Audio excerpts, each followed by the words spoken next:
The airport next door wants Hanlan's Point's beach.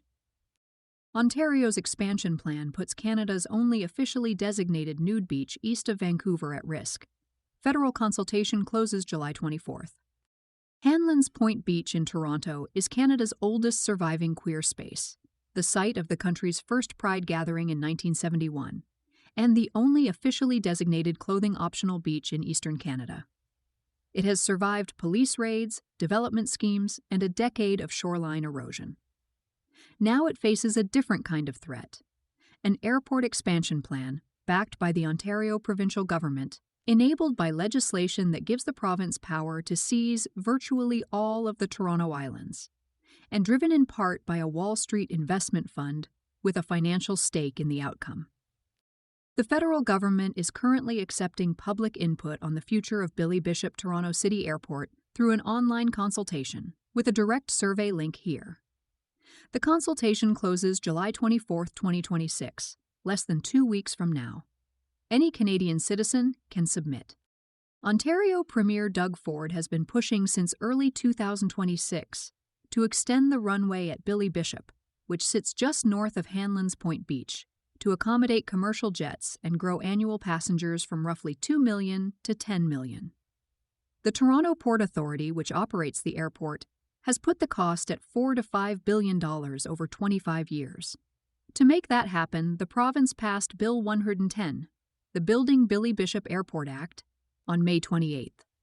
The legislation removes the City of Toronto from the tripartite agreement governing the airport and allows the province to seize city-owned lands in the area. At the bottom of the 9-page bill, the province listed 8 property identification numbers corresponding to the parcels it could expropriate.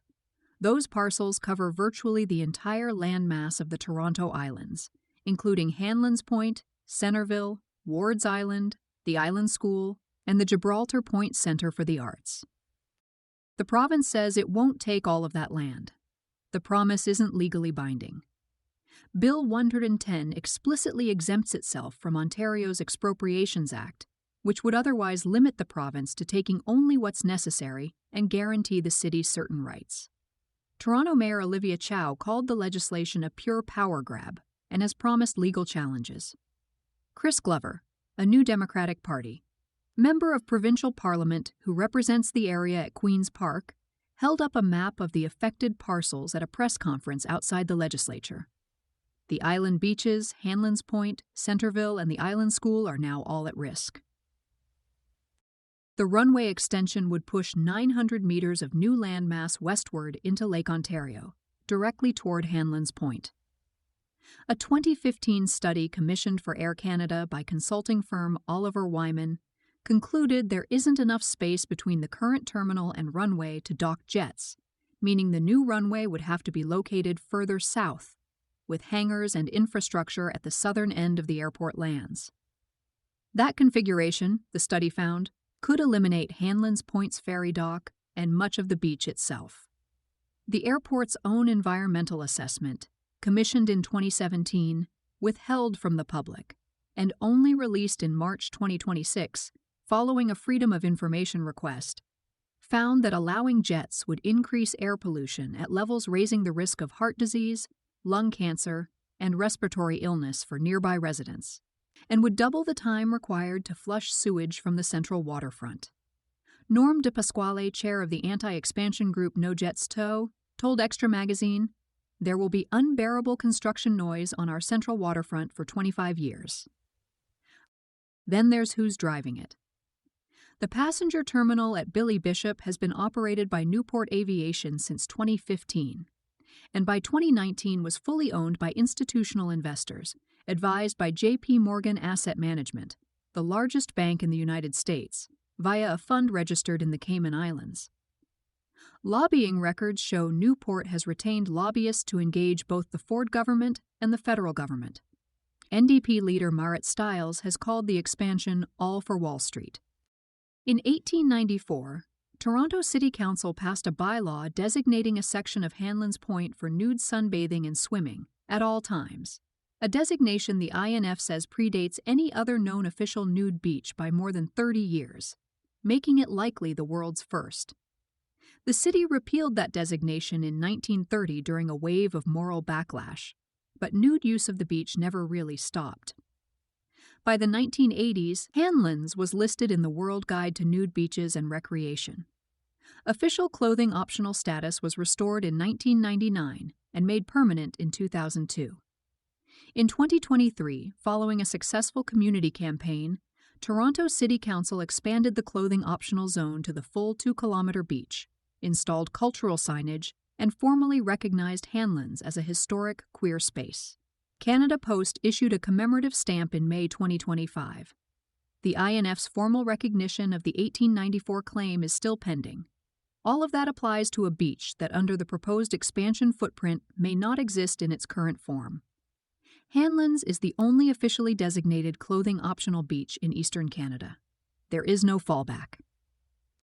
Travis Myers, co-founder of Friends of Hanlan's, told Extra, "What makes Hanlan's so special is that it's a no-cost, barrier-free place for the queer community to gather as a whole. At a time when a lot of our spaces are disappearing, the places that are left are paid access. Hanlan's isn't that. It's a place where people without cottages can just go and exist. There's very few places like that globally.